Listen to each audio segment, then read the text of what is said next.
Today we're going to look at William Shakespeare's Romeo and Juliet. In particular, we're going to discuss some of their themes, the motifs, the irony in the play, and why it's a tragedy. Let's start with the background. The play was written around 1595 and was very popular in its time. Now this play is a tragedy, which is an ancient form of play that was very popular way back in ancient Greece. Now, circumstances of the play would have appeared very different to the people of the time because their attitudes towards marriage, courtship, honor, and fate were radically different from our present attitudes. So why is Romeo and Juliet a tragedy? Well, a tragedy is a form of play in which a happy and successful character suffers an untimely death or disaster. Now, they were very popular in ancient Greece and Roman times. Examples include Antigone or Oedipus the King. But when we look at Romeo and Juliet as a tragedy, the whole play is tinged with sadness because in the prologue, we are told at the very beginning the characters are going to die. The main reason they die is due to fate or the heavens. They're innocent victims of their parents' feud. It almost seems like they have no control over what is about to happen to them. Now, we enjoy watching them fall in love and we wish them well, but it is heartbreaking when things fall apart for them. So when we look at some of the key themes, we look for Romeo and Juliet's nature of love together.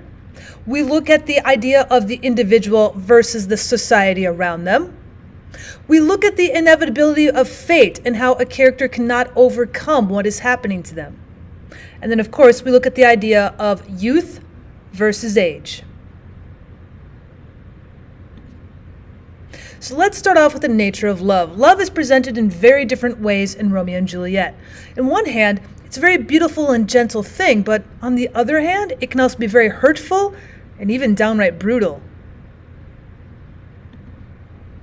So Shakespeare likes to show the true nature of love through his use of the language that his characters speak. A lot of times he'll use dichotomies or even oxymorons to reflect the contradictory nature of it. For example, he says in Act 1, Scene 1, "O brawling love, O loving hate, O anything of nothing first create, O heavy lightness, serious vanity." Now this example from early in the play is before Romeo genuinely falls in love. Interestingly, it is a true reflection of love as things turn out for him. Shakespeare also is using the poetic form to highlight the beauty and passion of the love Romeo and Juliet share. Now, the couple share the lines of a sonnet when they first meet. Now, the sonnet is a 14-line poem with an iambic pentameter meter and a very specific rhyme scheme. And some of the imagery that is used as they talk back and forth is genuinely beautiful. One says, "Love is a smoke made with the fume of sighs, being purged, a fire sparkling in lovers' eyes, being vexed, a sea nourished with loving tears.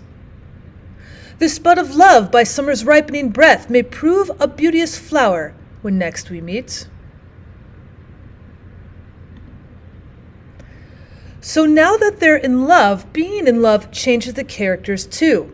Before Juliet, Romeo says he has a soul of lead that stakes him to the ground. Now this obviously contrasts with the way he climbs over the Capulet wall after he meets Juliet. "With love's light wings did I o'erperch these walls."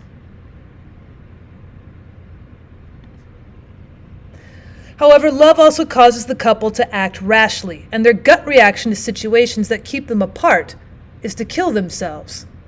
In this respect, love is a cause of violence.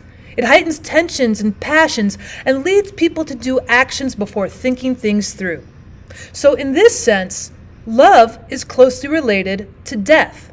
Now this is clearly shown when Romeo first notices Juliet and Tybalt sees him in love, immediately wanting to kill Romeo. Now the power of love is reflected in the way Shakespeare uses religious imagery to describe it. Perhaps in the Act 1, Romeo and Juliet both use this type of language in their sonnet that they share. Romeo says, "This holy shrine, the gentle sin is this. My lips, two blushing pilgrims ready stand, to smooth that rough touch with a tender kiss."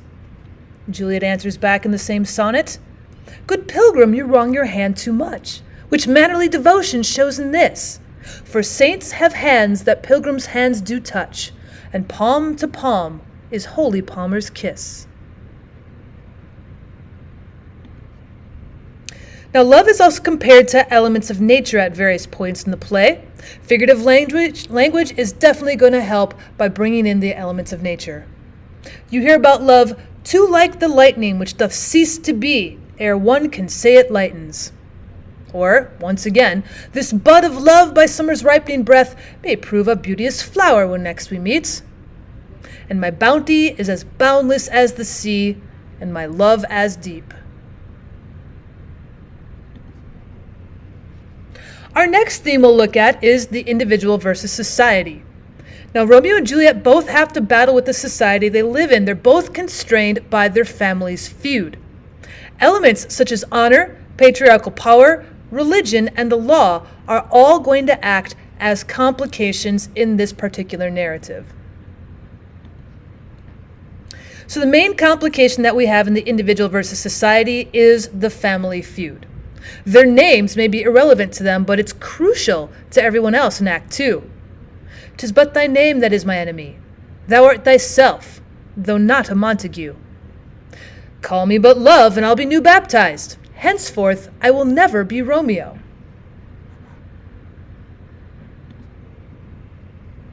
When we also look at the individual versus society, there's this sense of honor, and that is what is going to lead, unfortunately, to a lot of deaths. The honor of the characters play a large part in the deaths of Romeo and Juliet. For example, the very first scene that we see in Act 1, the fights that erupt escalate because someone's honor is called into question. Someone says, "I bite my thumb at you," and all of a sudden the two families begin to feud in the streets. At the beginning of Act 3, Mercutio fights Tybalt and dies because he's horrified that Romeo is surrendering in the face of Tybalt's insults. Romeo won't fight Tybalt because at this point they are family, even though Tybalt has no idea. And so therefore, for the honor of Romeo, Mercutio decides to fight Tybalt, and he unfortunately dies. Oh, calm, dishonorable, vile submission. After that, because Mercutio has died, Romeo in turn then kills Tybalt in revenge, claiming, "O sweet Juliet, thy beauty has made me effeminate, and in my temper softened valor's steel." Now, Paris also tries to defend Juliet's body as an act of honor in Act 5, and he unfortunately will lose his life to Romeo once again. Now, when we think of a family feud, somebody has got to have started this feud, and that would be the patriarchal power. Both Capulet and Montague exert a great influence on their families. They're the catalyst of the feud and do little to quell the fighting. Capulet, in particular, is presented as a typical Renaissance father. He's very much in charge, and he expects Juliet to obey his instructions in any matter. So when Juliet refuses to accept the marriage to Paris, he reacts angrily. He says to her, "I give you to my friend, and you be not. Hang, beg, starve, die in the streets, for by my soul I'll ne'er acknowledge thee." So this reaction from her father places Juliet in a very vulnerable position. She finds herself completely alone as a result. She has to make her own decisions in order to go with Romeo and cut herself off from her family. The next part of individual versus society would be from religion. Now, religion played a much larger part in people's lives then than it does for many people today. Now, many of the speeches of Romeo and Juliet would be regarded as religious. However, the actions of their love leads them to break the rules. So Romeo and Juliet wait until they're married before consummating their marriage, so at least they keep the tenets of religion there. Juliet is affronted when she believes Romeo wants more than just courtship during her balcony scene. After all, he's not leaving, and she says, "What satisfaction canst thou have tonight?" However, their suicides would have been considered mortal sins and would be seen as very unchristian. It's a powerful way of expressing their power of love, but when it comes to individual versus society and the tenets of religion, it would have been a mortal sin. Also, the way they speak of each other in religious terms in Act 1 when they first meet would also have been seen as blasphemous. Lastly, for individual versus society, we have the ideal of law. Now, the law acts as a complication in that the prince's decree after the brawl means that Romeo is banished. He has to break that law to be with Juliet on their wedding night, and also to be with her in death. Because Romeo breaks the law by buying poison. I pay thy poverty and not thy will. Thank you so much for stopping by for the beginning of looking at the themes of Romeo and Juliet. If you go into my playlist on my channel, you will see that there are more themes and motifs to cover in Romeo and Juliet. If you are missing any, please let me know in the comments below. I can direct you in the right direction. Otherwise, I'd appreciate it if you subscribe to my channel.